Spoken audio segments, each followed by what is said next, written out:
লাইলাতুল কদরি খায়রুম মিন আলফি শাহর। এই একটা রাত হলো 1000 মাসের চাইতে উত্তম। ক্যালকুলেটরে হিসেব করবেন, 1000 মাস সমান 83 বছর 4 মাস। ভালো করে বুঝে শুনে বলেন তো, 83 বছর হায়াত পাওয়া এটা কি সোজা কথা নাকি? আমরা পেতেও পারি, নাও পেতে পারি। কিন্তু লাইলাতুল কদর যদি কোনো ব্যক্তির নসিব হয়ে যায়, সে যদি লাইলাতুল কদরের রাতে ইবাদত করতে পারে, এক টানা ধারাবাহিকভাবে বিরামহীনভাবে 83 বছর 4 মাস ইবাদত করলে যে পরিমাণ সওয়াব হবে, লাইলাতুল কদরে ইবাদত করলে 83 বছর 4 মাসের সমান সওয়াব যিনি আমলনামায় দান করে দিবেন তিনি কে? কিন্তু দুঃখের ব্যাপার হলো, আমি 1 মাস আগেই সতর্ক করে যাচ্ছি, দুঃখের ব্যাপার হলো রমজান মাসে বাংলাদেশের মানুষ লাইলাতুল কদরকে ফিক্সড বানায় ফেলছে। কততম রাত? 26 তারিখ দিবাগত, মানে 27তম রাত। এটা কোথায় পেলেন? শুনেন, আল্লাহর নবী এবং তার সাহাবীরা লাইলাতুল কদর ফিক্সড করেন নাই। ভালো করে শুনেন, আল্লাহর নবী রমজানের প্রথম 10 দিন ইতিকাফ করলেন। শুনতেছেন? আল্লাহর নবী রমজানের প্রথম 10 দিনে ইতিকাফ করলেন লাইলাতুল কদর তালাশের জন্য। আল্লাহ জানিয়ে দিলেন, ও নবী, আপনি যে উদ্দেশ্যে ইতিকাফ করেছেন এই প্রথম 10 দিনের ভেতরে এটা নাই। আল্লাহর নবী মাঝখানের 10 দিনে ইতিকাফ করলেন। আল্লাহ নবীজিকে জানিয়ে দিলেন, আপনি যে রাত তালাশ করছেন এটা এই মাঝখানের দশকেও নাই। আল্লাহ জানিয়ে দিলেন, ও নবী, আপনি যা তালাশ করছেন এটা আছে রমজানের শেষ 10 দিনের ভেতরে। আল্লাহর নবী আমাদেরকে জানিয়ে গিয়েছেন, মান কানা মুলতামিসা, আল্লাহর নবী বলেছেন যে ব্যক্তি রাতকে তালাশ করতে চায় তার উচিত হলো রমজানের শেষ 10 দিনের ভেতরে তা তালাশ করা। এই জন্য রমজানের প্রথম 20 দিন পরে শেষের 10 দিন আল্লাহর নবী এমনভাবে কাটাতেন, প্রথম 20 দিন আল্লাহর নবী রাতের বেলা কিছু সময় ঘুমাতেন, বাকি সময় ইবাদত করতেন। কিন্তু শেষের 10 রাত আল্লাহর নবী মোট আমল করতেন 3টা। জোরে বলেন কয়টা? 1 নম্বর, আল্লাহর নবী রমজানের শেষের 10টা রাত সাদ্দাবি ইজারাহু, কোমর বেঁধে দাঁড়াতেন, অর্থাৎ শেষের 10 রাত স্ত্রীদের সাথে মিলিত হতেন না।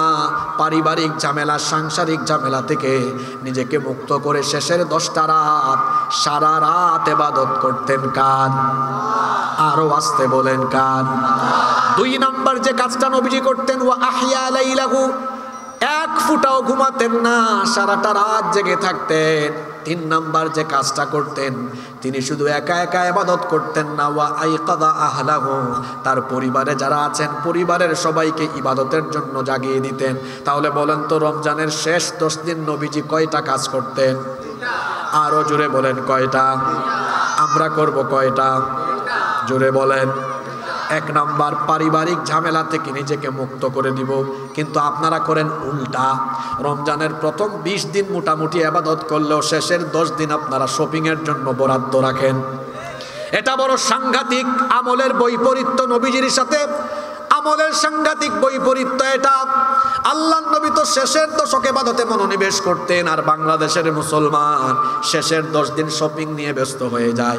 আর মহিলাদের অবস্থা কি বলবো, শেষের 10টা দিন দেখা যায় মহিলাদের জন্য রাস্তাঘাটে বেরি হওয়া যায় না।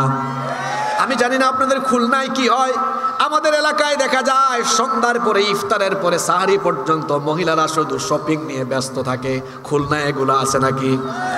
মা বোনদেরকে বলবো, খবরদার আমার মায়েরা বোনেরা, রমজানুল মুবারকের বরকত, রমজানুল মুবারকের সকল খনি আছে রমজানের শেষ 10 দিনে। তাহলে বলেন তো, শেষ 10 দিন আমাদেরকে গাফলতি করা দরকার না ইবাদত করা দরকার? এজন্য শেষের দশক আমরা কোনোভাবেই গাফলতিতে কাটাবো না। বিশেষ করে আল্লাহর নবী বলেছেন, রমজানের শেষ দশকের বেজুর রাত ইবাদত করতে ভুলে যেও না। আল্লাহর নবী বলেছেন যে লাইলাতুল কদর 1000 মাসের চাইতেও উত্তম। ওই রাতটা কোথায় রয়েছে শোনো। আল্লাহর নবী বলেছেন, তাহাররাউ লাইলাতুল কদরি ফিল উইত্রি মিনাল আশরিল আওয়াখির মির রমাদান। আল্লাহর নবী বলেছেন, তোমরা রমজানের শেষ দশকের বেজুর রাতগুলোতে লাইলাতুল কদর তালাশ করো। জোরে বলেন তো, জোর রাত না বেজুর রাত? সবাই বলেন, জোর রাত না বেজুর রাত? তো বেজুর রাত কোনগুলা? 21, 23, 25, 27, 29 বলেন তো লাইলাতুল কদর তালাশের জন্য এক রাতে ইবাদত করা দরকার না 5 রাত? জোরে বলেন কয় রাত? আপনারা করবেন কয় রাত? 10 রাত করবেন এমন কেউ কি নাই? কেউ যদি 10 রাত করেন সে হলো সবচেয়ে বুদ্ধিমান, কারণ 10 রাত ইবাদত করলে লাইলাতুল কদর তার থেকে ছুটে যাওয়ার কোনো সম্ভাবনা। ও আমার বাবারা, আমার ভাইয়েরা, এত বছর চলে গেল, এত রমজান পেয়েছেন, কিন্তু রমজানগুলোকে সঠিকভাবে কাজে লাগাতে পারেন নাই। অনুরোধ করে গেলাম রমজানের শেষের 10টা রাত ইবাদতে কাটাবেন। যদি আপনার লাইলাতুল কদর নসিব হয়ে যায়, হতে পারে এই লাইলাতুল কদরের মাধ্যমে পিছনের গুনাহ মাফ হবে। আর এক রাতের আমল এত বেশি মর্যাদা সম্পন্ন আমলে পরিণত হবে। একটা রাত আমল করবেন, 83 বছর হায়াত পাবেন কি পাবেন না নিজেও জানেন না। কিন্তু এই বছর 2025 সালে রমজানের শেষের 10টা রাত ইবাদত করেন, তাহলে লাইলাতুল কদর আর মিস হবে না। দেখা যাবে 83 বছর 4 মাস একটানা আমল করলে যে সওয়াব হওয়ার কথা, এক লাইলাতুল কদরে আল্লাহ আপনার আমল নামায় ততটুকু সওয়াব দিয়ে ভরে দিবে। এই 10টা রাত আপনারা কাজে লাগাতে পারবেন তো? ইনশাআল্লাহ। জোরে বলেন পারবেন তো? মা বোনদেরকেও বললাম আমার প্রথম পয়েন্ট শেষ, এবার দ্বিতীয় পয়েন্টে ঢুকবো। দ্বিতীয় এবং তৃতীয় পয়েন্ট আজকের জন্য খুবই গুরুত্বপূর্ণ। সকলের কি মনোযোগ আছে? মনোযোগ আছে? তাহলে আপনারা ডানে বামে কেউ কথা বলবেন না, কারণ আমরা খুব গুরুত্বপূর্ণ কথা বলবো। এই রমজান হলো ক্ষমার মাস। জোরে বলেন তো কিসের মাস? আমাদের গুনাহ আছে না নাই? আসতে বলবেন না, জোরে বলেন আমাদের গুনাহ আছে না নাই? আপনার গুনার খবর হয়তো অন্য কেউ জানে না, কিন্তু আপনি নিজে তো জানেন কত গুনাহ করেছেন। পৃথিবী না জানো আমি তো জানি, আমি কি পাপ করেছি হায়। পৃথিবী না জানো আমি তো জানি, আমি কি পাপ করেছি হায়।